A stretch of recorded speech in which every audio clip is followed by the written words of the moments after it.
Attendance today. My name is Steve Ward. I will be your presenter for the session. Appreciate you guys taking the time out of your busy schedules. We will, covering a couple of the bits of housekeeping. We will have the phones on mute to prevent background noise. But we don't want you just sitting there in silence. If you have questions, if you have thoughts, concerns with some of the content as I present it, feel free to either throw, thoughts over the wall in the chat window or via the Q&A window as well. We will record the session, make it available to you probably within the next 24 hours. Someone from our team will follow up with a link and to see if you've got any questions that are left unanswered from the conversation. Thankful that you are interested and are here. I think there's some important conversation and there's some important details to cover in this session. So I'm going to dive in without any more hesitation. We'll be probably about 40 minutes, I would think, 45 minutes, something like that, and get you a little bit time back on your calendar before your next critically important meeting. We're here to talk about PCI DSS 4.0.1, specifically around eSkimming. I'm going to be making some, I think, pretty bold and sort of, I don't know what you would call them, controversial statements throughout. Because it's our position that the way the DSS is written at current, there's a bit of a false sense of security that's being sort of spread throughout the payment security community. And I think there's some really important things that we all need to understand as it relates to the threat, as it relates to the current structure of the standard, and what you need to be doing to really secure your organization, or if you're a QSA or an advisor, to help your clients secure their organizations against this problem. So give a little bit of background as to who we are and where we get off, coming to the table with some of these thoughts and these positions. E-skimming is our game. It is our primary focus. It is the purpose that with which we built the company. Source Defense has been protecting clients against this threat for the better part of the last decade. We are a web security firm that really is laser focused on going to where the adversary has taken us, right? Protecting data at the point of capture. I think if you've been in the world of security for a long time, or PCI, you're familiar with the construct of data in transit, data at rest. The bad guys are now stealing data directly from the forms that it is captured in the online e-commerce world. And so it's about protecting data at the point of capture. We believe that it is a critical, part of third-party risk management that's not being addressed, and I'll talk about that. An element of what we do is to help, close that gap in third-party risk management and really enable third-party service integration. And we'll talk a little bit about it as we go along. We've got a lot of experience in this space. We're about data security, and we're about data privacy. There's some leakage components that, people I think miss in the conversation, when they're so laser focused, on card data and protecting card data. I think there's some things that you need to understand in terms of like just what your digital supply chain it has access to, and ultimately, given the fact that there's a compliance mandate behind this under PCI DSS 4.0.1, we're obviously about compliance management as well. Our focus is PCI, but it does touch GDPR, HIPAA, and FFIEC. We are a PCI compliant solution. So we are, we report under an AOC in the SAC D category. We are part of the PCI Principal Participating Organization, program. I myself sit on the PCI Board of Advisors. And what's not on this slide, but is recent news, is that Source Defense is working directly with MasterCard as part of the MasterCard Start Path program. And so we have a lot of connective fabric, not just to the Security Standards Council, and not just to sort of the clients that we serve, but to the card brands themselves, to merchant acquirers, to PSPs, we're kind of smack dab in the middle of the issues, right? As a good steward and a community member, we have a lot of things that are available to you that are free to support your journey. We can help you understand, and we can have conversations around scoping. And I think there'll be some conversations around scoping in this session that will be somewhat eye-opening. We can help you walk through sort of the pitfalls around build versus procure. We're happy to come in and, with no charge, educate around what we're seeing in the market, the threats, the types of ways that e-commerce attacks I'm sorry, e-skimming attacks are performed. We've got a tool that's available to do a pre-project website assessment and kind of get a handle on from the outside looking in what your site really looks like. Happy to sit down with you and your QSA if you have questions, or if they have questions, or if you are a QSA and you want us to come in and talk to clients, we can do that as well. And we've got a rapid action plan that many organizations are utilizing, because despite the fact that e-skimming controls were mandated in the April timeframe of last year, as we all know, there's a lag in the industry in terms of implementation, and a lot of folks, probably yourselves included on this call, have yet to do something about this. And you may be coming up for a ROC or an AOC or a SAC, and you need, to get these controls in place. We can help you with a really rapid, deployment and rollout on that front. So I'm going to frame sort of the controversial statements around, the false sense of security, with the baseline of our 2025 threat research. And, we are, as I mentioned, a couple minutes ago, laser focused on this problem, have been. We're the pioneer in e-skimming security. We do a tremendous amount of threat research. We put out a 2025 e-skimming threat landscape report just about 3-4 weeks ago, sort of looking back at 2025 and giving you the key takeaways. From them and from our research, I think it's really important that you understand a few things. Number one, e-skimming attacks are not slowing down. They are not dissipating. While you may not hear about them every day in the news, that's largely because of the fact that, like, the vast majority of the world's websites have yet to have good monitoring in place, let alone complete protection and behavioral based kind of controls in place. These attacks are proliferating. They're getting bigger. They're getting stronger.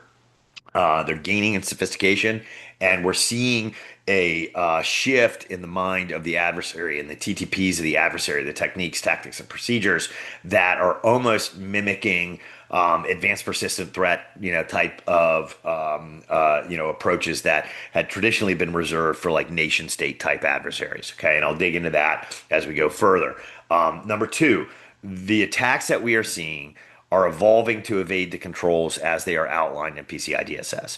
There's some weakness in the guidance that is provided in the DSS. Some reference examples that we and others feel should just completely be removed from the guidance provided to merchants. Even irrespective of that. The adversary is smart, intelligent, motivated financially, and they are responsive and reacting to what is prescribed and publicly available for them to understand, related to the types of approaches for controls that are mandated under the standard. And so the bad guys are not just going to give up; they're evolving to evade these controls, and it's something you really need to understand. Compliance as it stands right now, I believe, is creating a false sense of security. And I'll dive into what I mean by that. But there are issues with scope. There are issues with guidance. There's issues, a significant amount of issues that need to be addressed still. And as part of the PPO program and our voice at the Board of Advisors and things of that nature, we're bringing light to that. And we're trying to make sure that we drive forth an education that allows for us to do this right, not just do it in compliance construct only. One of the other things, this is interesting from the research, is that the adversaries are increasingly focused not just on card data. And I know, in your purview, it may be that's kind of like where your mind, sort of locks, right? It's the card data that we need to protect.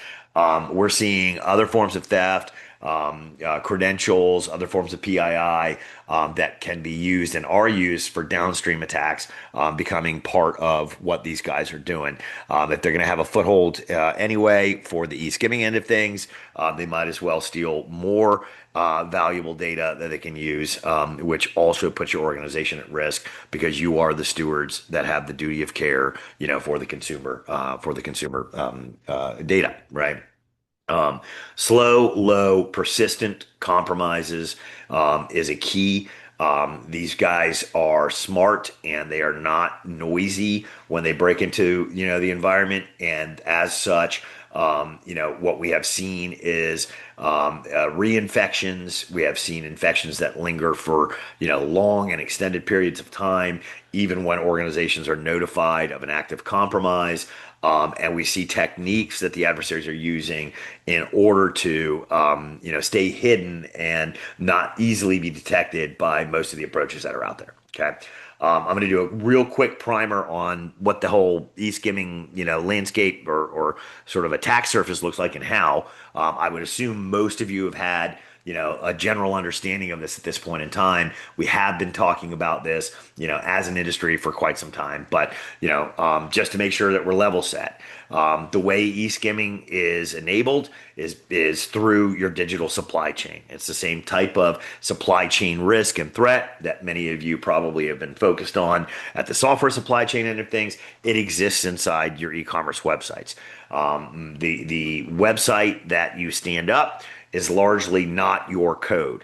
Roughly 18% of the code in today's modern website is actually owned by the brand. Okay. And the other 82% is, compiled from open source libraries. It is cobbled together with various different services, anything from analytics and chat and social media, on down the line, right? Video, AI bots, things of that nature.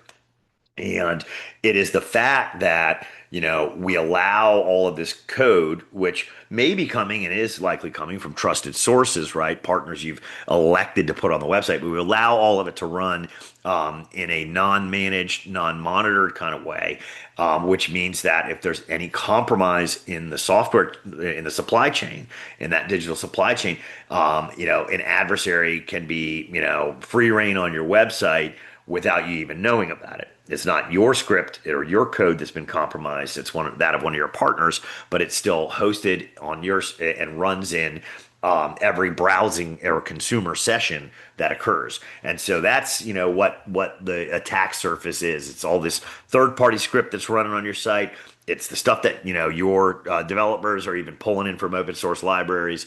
And when it happens, to be compromised, it's really bad stuff.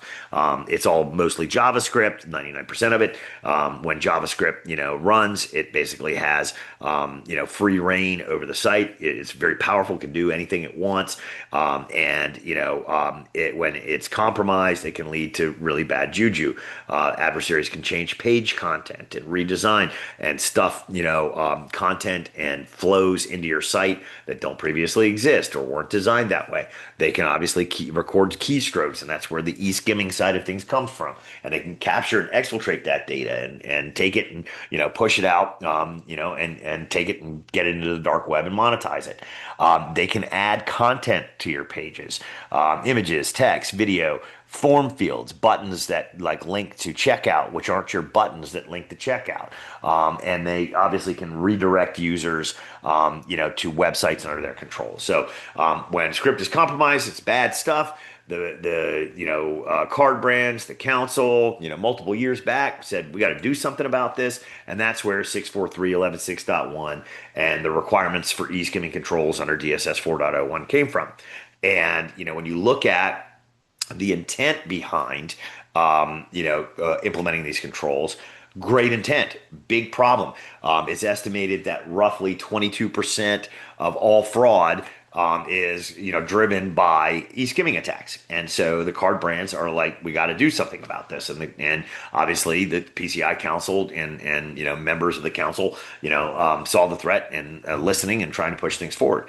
But what breaks down is when you try and implement a standard that isn't completely informed by everyday knowledge and everyday sort of dynamic assessment of what's going on, you end up with static approaches or a point in sand kind of depiction of the problem, and guidance and a control framework that maybe misses the mark. And that's really what's happening here. When you look at the requirements specifically under 643 and 11.6.1, they're great. They say, you got to know what's going on, inventory of the scripts that are running. You got to know that the scripts are authorized and that somebody says it should be there. You got to make sure if the integrity of the script is assured, and if it's compromised, you got to have a way to detect that and respond to it. And you got to get the malicious scripts to stop running, right? But when they enter the word payment page into every single one of sort of the requirements, or at the overarching level in the requirements, it creates a little bit of a problem because it's a very myopic understanding of where the actual attack surface is. So that's the first issue that I think that we have with respect to the way the standard is developed right now. It's very narrow in scope and addresses the checkout, and ignores the fact that the website itself is really the attack surface, and I'll talk about that. Right, when we look at the 2025 research that we've done, we saw tens of thousands of attacks. Right, tens of thousands of e-commerce sites hacked across virtually every different type of sub industry within retail, if you want to call it that, or e-commerce, right? Fashion and apparel, travel and leisure, transport, media, government services, even tax collection, tax services, right? Pretty much no one is immune. Anybody who conducts credit card transactions online is a target of these attackers. And these attackers are taking it in very much a one-to-many kind of way. They're still going after the big whales in the industry, but they're definitely conducting more one-to-many spray and pray attacks at the mid-sized merchant, even the small merchant, where there's less of a focus and an emphasis on these controls. They're hitting it in numbers. We saw 92 distinct campaigns throughout 2025. That's just what we were able to identify on the campaign side of things. So 92 well-crafted, different, distinct, thought out and targeted campaigns discovered by Source Defense. You could probably take that number and amplify it by 10x or 100x and say that's really what's going on out in the world. We saw increasing, and this is alarming, the use of some of the most trusted services that we would have, as website owners, or in the e-commerce world, with Google Tag Manager becoming compromised and being used as an attack vector more than 30 times, across just the back half of last year. And we even saw this sort of massive script attack infrastructure being created in a single campaign just at the end of the year, that indicates a move towards sort of industrialization and creating sort of software as a service behind eSkimming. Okay. In one campaign, we saw 1,000 sites. We've seen 15 languages targeted. We've seen 10 different payment platforms targeted. We've seen tons of services weaponized, all legitimate, that are abused for attacks. And so, this is kind of like getting to that the first statement I made around pace and the part of the problem. Here's where it's getting into a little bit more of the issue. We talked a minute ago about the payment page only focus. I think, there's a fundamental misunderstanding of the threat. We have provided guidance to the council. There has been guidance provided by 80 members of a task force that we sat upon in late 24 going into 25. We tried to speak to the need to evolve beyond payment page only. We tried to speak and alert around some of the issues with some of the guidance provided, and even PFIs or PCI forensic investigators, threw their hat and their voice into the ring to say this is the way these attacks are happening. Now we just haven't seen the update to the DSS as a result, and as such, you may be compliant to the letter of the of what's required, but you may very much still be exposed to the threat. It's a very myopic and static understanding of adversarial tradecraft that has informed the initial design of the DSS, and it needs to be a more broader, dynamic understanding of the tradecraft that evolves it and keeps this thing providing value to ourselves. The wrong controls are emphasized. CSP, Content Security Policy, SRI, Subresource Integrity, in the DSS. You'll see them as reference examples. And I'll speak to how adversaries are trivially bypassing those controls. They almost shouldn't even be considered to be controls in today's world based on what we're seeing. The litany of voices, said do something, change it, and it's still in there. I mentioned the isolated focus. Instead of understanding the full attack surface, we're zeroed in on the last mile, and there's a problem. And it kind of misses the point when you look at some of the changes that were made last year, right around this time, because a core part of the critical target community was de-scoped. And that is, when you talk about, sort of the changes that were made to SAC-A and then the 1588 ensuing FAQ, that small and mid-sized, community was kind of like told, well, hang on a second, maybe you don't have to do all the things in 643 and 11.6.1. Maybe you can look to your PSP if they can create a solution that can verify that your site can't be hacked. And, but if not, maybe do 643 and 11.6.1. We took the foot off the gas and, right before the deadline, basically told the industry, you might not have to worry about it, but that just flies in the face of even what I just mentioned a minute ago on the 10,000 sites attack, the one-to-many type of attack surface, the fact that it isn't just whale hunting that the adversary is going after. And even with the richest of the targets in the community, the level one, think biggest brand retail that you can, because of that change in that guidance and because of what was said, there are many level one organizations that report under SAC-A who've now shrugged their shoulders against the threat and said we don't have to do anything about it because PCI let us off the hook, or not really let us off the hook, but they created gray space, for us to interpret and figure out what we want to do. All of it just leaves us exposed. Okay. And, at the end of the day, if we're fundamentally trying to drive fraud out of the system, save dollars, bloody the eyes of the adversary and protect our consumers, none of that does us any good. Okay. And so, there's some major issues, and I'll break them down, with sort of, the issues themselves and then supporting facts from our research. So, on the controls that don't control, right? Incorrectly endorsing CSP and SRI. CSP and SRI are basically allow lists, okay? CSP is, effectively think of it like just whitelisting, okay? What am I going to allow to run in my environment? If it comes from Google, it's Google Tag Manager. I've approved Google Tag Manager. Great, it's allowed to run, okay? SRI looks for signatures. It says, okay, I have created a hash of this script, and if it matches, if the fingerprints match, I'm going to let the folks through the biometric door, if you will, right?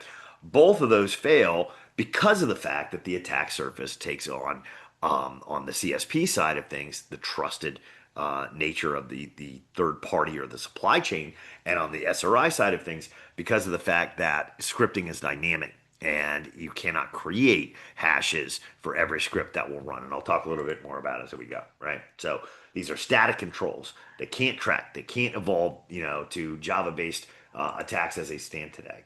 80 people on the e-commerce guidance task force said, get it out of there. Just remove it. So you're providing the wrong guidance. Even if you could on the CSP side, sort of like rely on just a whitelist, it's hugely burdensome. It creates breakage. There's no behavioral awareness. So I let that, the trusted source in, and I don't know that it's been compromised, and it's good to go. The dynamic script side of things, scripts change based on the way the wind blows. Okay. Dynamic scripting, deals with time of day, deals with user interaction with the website, deals with geography. So many, sort of like changes on the fly that one of our larger clients was, before we got to work with them, was looking at something like 4,700 script changes a month across 20 domains that they owned. It just can't even keep up with it. And so, when you look at this thing, these controls that are referenced, right, should absolutely be ignored if you want true security against e-skimming. And in fact, one of the core authors of the DSS has since admitted on DSS 4.0 has since admitted he didn't know enough about e-skimming at the time when he was basically employed with the council to sort of help build what the control framework looked like. So there's misleading, there's a false sense of security that comes with these types of controls being referenced. We have a full assessment against CSP and SRI and behavioral based controls and approaches that you really should read. And my colleague Scott will, excuse me, make sure he puts a link in the chat, for that. Um, Proving that, right, or supporting that. Let's get to just that Google Tag Manager being compromised. The attackers are going to hide inside the trusted supply chain. That's the whole point of a supply chain attack. They hide inside in the world of CSP and SRI these allowed paths and these trusted services. They are exploiting narrow scopes that create blind spots. Increasingly, we're seeing more use or return to attacks against first-party script. And so you should definitely make sure that you don't believe that all of the problems related to server-side security in the WebSec have been solved, because we're seeing more and more first-party script being compromised, which means you have to have a foothold into your infrastructure in order to modify that script. But it's the third party and the fourth party relationships that the third parties call in that are primarily weaponized in these attacks, right? And so, it's very, very important, to kind of know that, again, if I'm saying I trust Google and I trust Google Tag Manager, Google Manager is being, hit, increasingly. Um, Hang on one second. I think I skipped the slide. Nope, it's out of order. Another point, we're seeing legitimate services being abused, and this is where like sort of that reputation based or that whitelisting kind of approach, falls apart. Increasingly, we're seeing CDN and edge platforms used to host malicious script, and so you got a tremendous amount of domain reputation trust, and you're saying, okay, well, if it's coming through, one of these. Domains that I trust. It's not blacklisted. It's there. It's on these edge platforms. Should be good. That's not the case. We're seeing developer platforms being hit. GitHub, GitLab, Pastebin, JSFiddle, to host obfuscated payloads that look like legitimate code repositories. This goes all the way back. This is years this stuff has been happening, but you probably see a lot of it on the news. Recently, not so much specific in this space, but there's the whole notion of poisoned apps on and poisoned what am I looking for browser extensions and things of that nature. Made a lot of news just recently. We're seeing messaging services being used as exfiltration channels, hiding encrypted connections. So it's such that if you're looking for and your SOC is looking for indications of traffic outbound to command and control infrastructure, can be hidden. What needs to happen is we need to get away from sort of reputation-based understanding of security and get into a behavioral-based focus. On the Google Tag Manager side, we saw, well, first of all, why is it so attractive? We got a couple of examples to give you, but why is it so attractive? Obviously, if I'm the bad guy, it is one of the most trusted delivery platforms that I can use. It's loaded from Google's infrastructure, bypassing many security filters. It's accepted as, this is going to be, amongst the most trustworthy of partners that I can have. It allows the adversary to use a central control point for injecting malicious code across all pages, not just payment pages, but all pages, right? When you look at, Tag Manager and what it does, It's for the application of tags and or script, across the site. And so it allows for the adversary to basically push, anywhere they want, and to have central, C2 on that, right, side of things. They can change, things immediately, rapidly deploying and not needing, to have, a change, to their scripting in order for an attack to take place. And they can create complex chains. Where the malicious payload is strung together or chained together in a layered kind of capacity. So you don't have an initial detection point, but they have the access to the site. So these chained attacks, we've seen this in a lot of types. So here's an example, right? The first thing that happens is a trusted container loads in, with tag from Tag Manager. It's there. The first container then calls on another compromised container, which contains, the final container that delivers the actual skimming code. So it creates this sort of like multiple hop attack chain, where singular container review, or again, like allow versus don't allow, is fundamentally insufficient for detecting the threat. You need to see, a context aware or a behaviorally based aware, solution in place, in order to detect these things. If it's time delayed, if it's opening on sequence, if it's chained and strung together, that will be detected in a behavioral based approach, but it will not be, under a CSP, type of whitelist kind of approach. We've seen direct container injection. It's right there in the code, not just loaded through tags or variables. It lives in the container itself. That is used to get past monitoring that only looks what the tag manager loads, but doesn't look at like the secondary container inspection. And again, another example for why behavioral based is important. I'm looking at time here. I'll probably keep going. All right, yeah. What this says and what you should take away is, that the bad guys are increasing their operational maturity, right? I mentioned that at the top, and we need to understand that like these attacks are getting more sophisticated, not less. It says that they are looking for ways, to increasingly target, the trusted services that are allowed to run, and they know they'll be allowed to run. um, and it tells us that we've got to do more than what is prescribed specifically under the DSS, in order to drive protection, against the threat. A couple of things to take away. Bad guys are increasingly burning command and control. The domains that they're standing up are appearing faster than threat feeds can keep up. And so, just looking for, sort of like the indication of, communication to known bad is something that you should, put less and less emphasis on.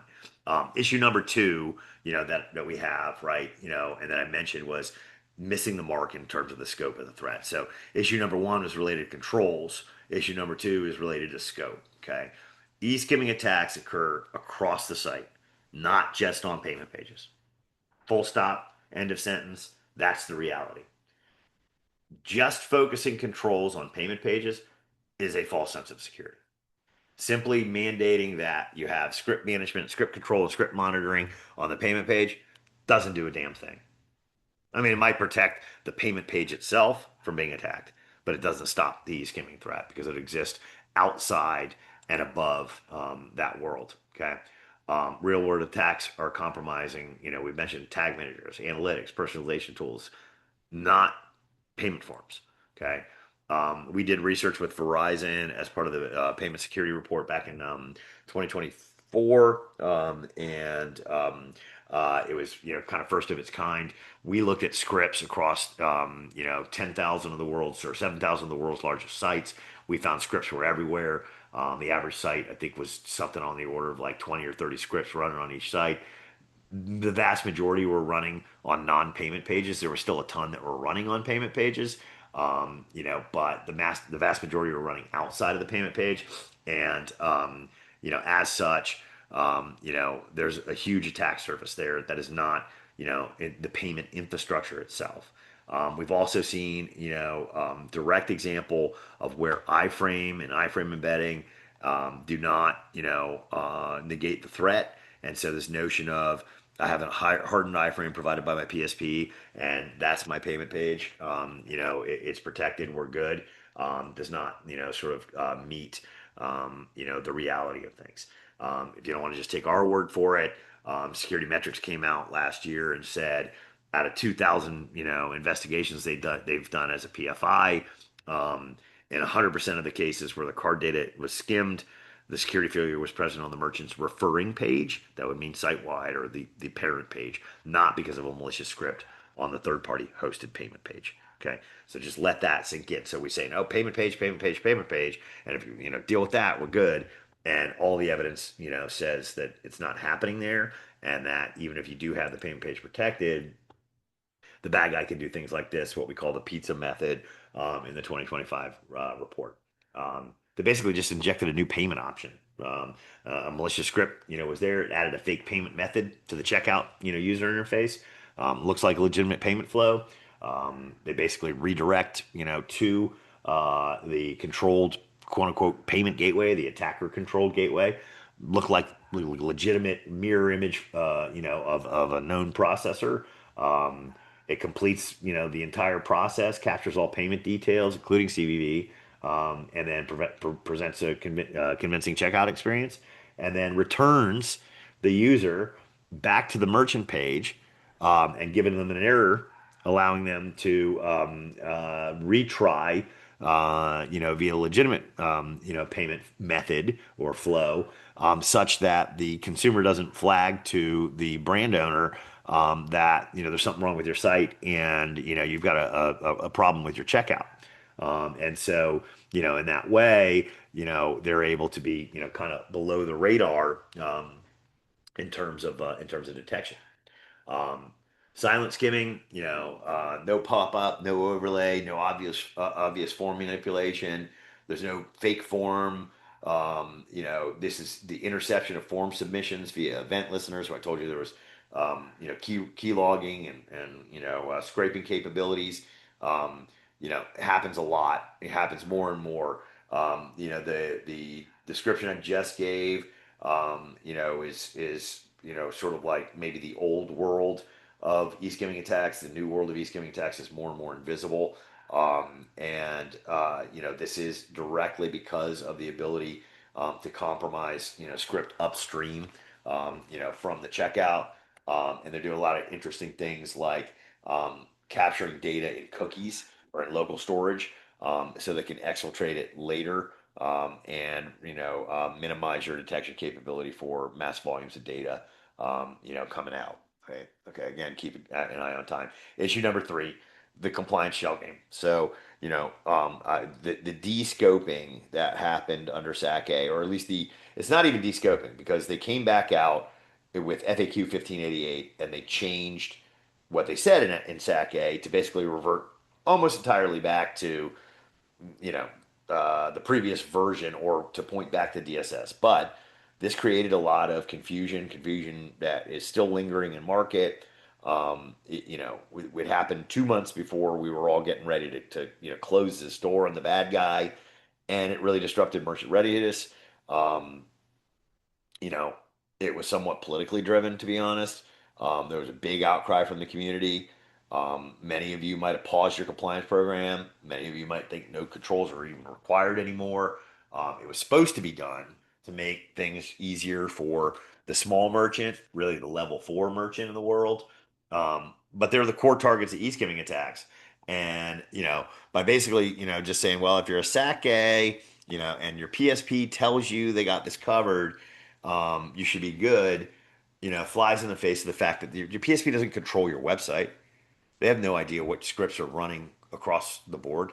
They've not implemented controls upstream to the referring page where, security metrics in their PFI investigations have said that's where all of the attacks happen, where all our data says that's where the attacks happen. It's really kind of crazy. Kind of makes me a little bit frustrated. And It's got to get changed. A lot of QSAs have been very vocal on this. Trusted Sec is one. And basically the statement at the time was like, it's really hard to understand why the PCI Security Council would remove these requirements from the SAC. I'm not putting words in their mouth, but I would say it was a very poor decision made at the time. All right, I know that there's like some stuff going on in the chat. Some of this other stuff just deals mostly with more in-depth stuff on the report itself.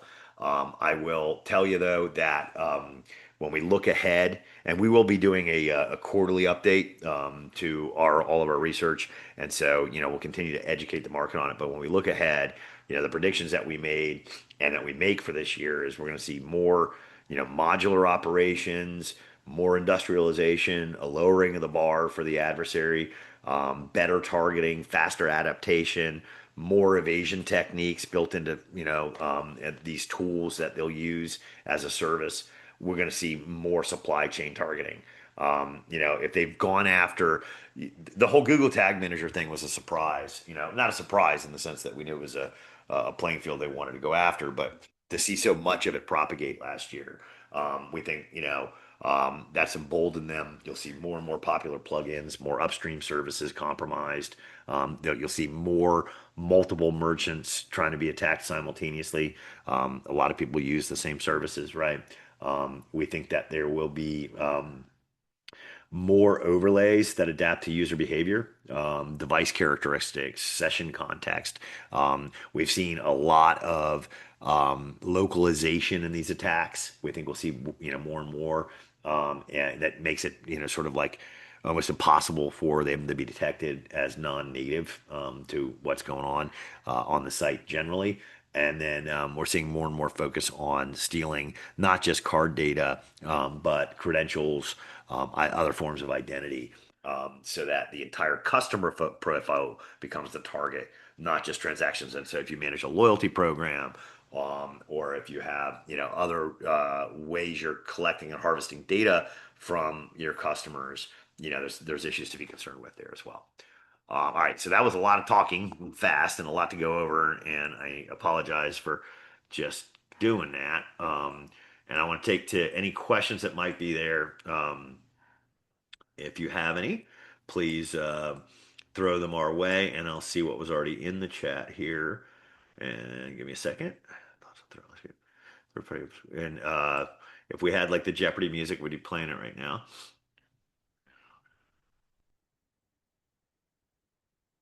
Thoughts on threat landscape if third-party open source code libraries are using AI for code? Will we see an increase in vulnerabilities and attacks? Yeah, I believe so. I think that's it's a given that like the code repositories are perceived not just for this type of attack, but for all attacks, as good fertile ground for adversaries. And the use of AI in malware development is on the rise, and such. It's lowering the barrier, for people to be able to write the malicious code. And so, yeah. Okay.